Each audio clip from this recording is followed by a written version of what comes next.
High viewers, ఆ ఉత్తరప్రదేశ్ బోలే బాబాగా topic మీద వీడియోలు చేస్తున్నా నాకు అంత వ్యూస్ రాకున్నా నేను ఎందుకు ఇస్తున్నాను అంటే వీడియోస్ అటువంటి లక్షణాలు ఉన్నటువంటి వాడు మీ చుట్టుపక్కల ఏడైనా ఉన్న ఆడవాళ్ళైనా మగవాళ్ళైనా మీరు జాగ్రత్త పడతారండి. మీ చుట్టూతో ఉన్న వాళ్ళు అక్కడికి వెళ్ళే భక్తులాగా ఎవరైనా ఉన్నా వారు వెళ్ళేటప్పుడు మిమ్మల్ని తీసుకెళ్తున్నా వారి నుంచి దూరంగా ఉంటారండి. ఇదిగో ఇప్పుడు చూడండి, మరలా ఈ డమ్మ అనకూడదు కానీ మళ్ళీ వాళ్ళ అమ్మని తిట్టినట్టయింది.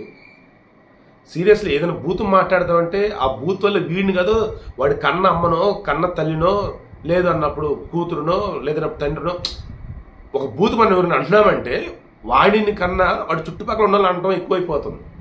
దాంతో బూతు కూడా మాట్లాడే పరిస్థితి నాకైతే ఇప్పుడు. సీరియస్లీ ఏం మనిషి అండి అసలు. వాడి పేరు నారాయణ సాకరహరి అన్నాడు, వాడు బొంద అది కాదు. విశ్వహరి అన్నాడు, అది కాదు. బోలే బాబు ఇవన్నీ ఈడు పెట్టుకుని వాడు అసలు పేరు సూరజ్ పాల్. ఆ చెత్త ముండా కొడుకు జాబ్ సవ్యంగా వదిలేసి రాలా, జైల్లో దొబ్బారు వాడు బట్టకెళ్ళి.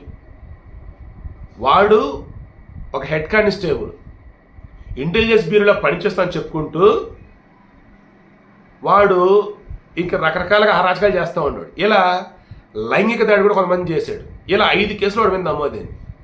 1997 తీసుకుని లోపలేస్తే జైల్లో ఉండి ఇక జైల్లో ఉన్నప్పుడు అన్నీ చదువుకున్నాడు. భగవద్గీత, రామాయణం, మహాభారతం ఇవన్నీ చదివేసి బయటకు వచ్చాక ఉద్యోగం ఇవన్నీ కాదురా బాబు మన వల్ల కాదు, ఇంక జనాలు మోసం చేసి బతకాలరా అనుకున్నాడు. అలా జైలు నుంచి వచ్చిన తర్వాత ఏం చేయడు, ఊరికి తెలియనియకుండా నేను ఉద్యోగం వదిలేసి వచ్చా, నాకు దేవుడు కనపడ్డాడు, నాకు గురువు అంటూ ఎవరూ లేరు, నేను మీ అందరికి మోక్షం కలిగిస్తా అది ఇదని చెప్పి నమ్మించడం మొదలెట్టాడు.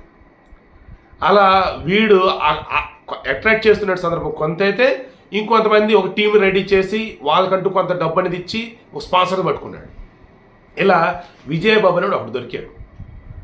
ఈ అలీగఢ్ నుంచి గుజరాత్ వెళ్ళే రోడ్ అనేది ఏదైతే ఉందో అక్కడ మొయిన్పురి సంథింగ్ ఏరియాలో 13 ఎకరాలు వీడికి సంబంధించి ఒక ఆశ్రమం లాంటిది.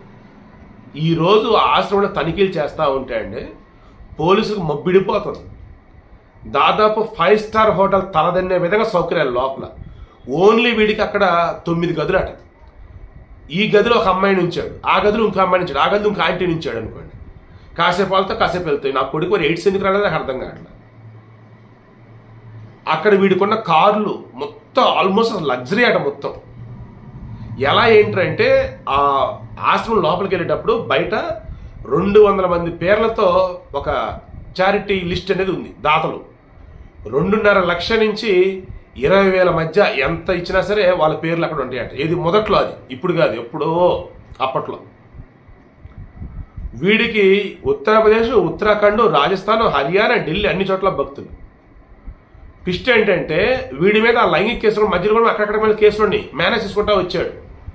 అంటే మధ్యలో కొంత ధైర్యం చేసి మీద కేసు పెట్టారు, కానీ వీడి డబ్బుతోనో రాజకీయ పరపతితోనో అవి కేసులు లేకుండా చేసుకుంటా వచ్చాడు. ఇప్పుడు బయటపడుతున్న ఏంటి అంటే వీడి దగ్గరికి వచ్చే ఆడవాళ్ళని వీడు వశపరుచుకుంటాడు. ఈ మహారాజా అని ఒక సినిమా ఉంది నెట్ఫ్లిక్స్లో, చూడండి. అందులో ఎలాగైతే వాడి దగ్గర వచ్చి ఆడవాళ్ళని వశపరుచుకున్నప్పుడు, లోపరుచుకున్నప్పుడు దాన్ని ఆ పిచ్చమండలు మహాప్రసాదలాగా భావిస్తాయి. అలా వీడు ఆ వేళ హ్యాండిల్ చేస్తాడు. అదేవిధంగా అవతల మగవాళ్ళను కూడా ఎర్రి పప్పలు చేసి వీడి తగ్గట్టు ఆడించుకుంటా ఉన్నాడు. ఇలా చెప్పుకుంటే నాకు చీ అనిపిస్తుందండి అసలు. ఎందుకంటే కొంతమంది పనికిమాలిన ముండలు ఇప్పటికీ వీడిని సపోర్ట్ చేస్తుంది. ఏ రకం తెలుసా? బాబా చెప్పాడు ఈ ప్రసంగం అయిపోయే సమయానికి ఒక మహాప్రళయం సంభవిస్తుంది, జాగ్రత్త అని చెప్పాడు. ఏంటా మహాప్రళయం అని అనుకున్నా, ఇదిగో జరిగింది, చనిపోయారు. ఆయన చెప్పిందే జరిగింది. అమ్మో ఒరే ఒరే ఒరే, అసలు ఈంద్రా బాబు అసలు అట్టున్నారు అసలు అక్కడ. మన సౌత్ ఇండియన్లోనేమో పొలిటీషియన్స్ ఉంటారు ఇటువంటి బ్యాచ్, ఆ జగన్గుండే బ్యాచ్ ఆల్మోస్ట్ ఇటువంటి వాళ్ళే ఉంటారు. నార్త్ ఇండియన్లో ఏమో మతానికి అనమాట. అండ్ మన దగ్గర మరలా క్రైస్తవుల్లో ఇటువంటి వాళ్ళు కనిపిస్తూ ఉంటారు. మన దగ్గర మరలా హిందువులలో వచ్చేసి ఒక అమ్మవారికి ఒక స్వామీజీకి ఉంటారు ఇటువంటి వాళ్ళు. మరలా అక్కడ బాబాలకి నార్త్ ఇండియాలో. ఇందిరా అసలు ఇది ఇటువంటి వాళ్ళ మధ్య మనం బతుకుతున్నాం అనిపిస్తుంది నాకైతే అసలు. ఇప్పటికే వాడి పేరుని ఎఫ్ఐఆర్లో చేర్చాల. ఎఫ్ఐఆర్లు చేర్చింది ఒక 6గురిని అరెస్ట్ చేశారు. చనిపోయిన వారికి సంబంధించి వాళ్ళ కుటుంబ సభ్యులు కూడా ఏది జరిగిపోయిందంటే కొన్ని అసాంఘిక చర్యలు, కొన్ని దుష్ట శక్తుల వల్ల ఇదంతా జరిగింది. బాబాగారు తప్పు ఏమి లేదు. అని ఇప్పటికీ ఆడ మగన్న తేడా లేకుండా వాడి అమ్మ అనకూడదు కానీ వాడి పెళ్ళామ్మ వచ్చేసి ఆసుపత్రి ఉందండి ఐసీయూలో, వాడి నోటి దగ్గర మైకి పెడితే బాబా గారు గొప్పలు దేవుడు అని అంటున్నాడండి వాడు. నిజంగా నాకు అనిపిస్తుంది కదా, మనం చంద్రుడి మీద ఇల్లు కట్టుకున్నా అక్కడ కూడా వీళ్ళు తయారవుతారు, అక్కడ కూడా ఒకటి పైకి లేపుతారు. వీడి దానికి సంబంధించి ఎన్ని అప్డేట్స్ ఇస్తున్నా సరే, వ్యూస్ నా దగ్గర అంతగా రాకపోయినా సరే, మన ఛానల్లో మీలో ఒక్కళ్ళన్నా మారిన మూఢనమ్మకాలు జోలికి పోకుండా పనికిమల మొండా కొడుకులు పనికిమల చెత్త మండలని గొప్పగా మీరు ఊహించుకోకుండా ఉంటే అంత మించి సంతోషం నాకు ఏముండదండి.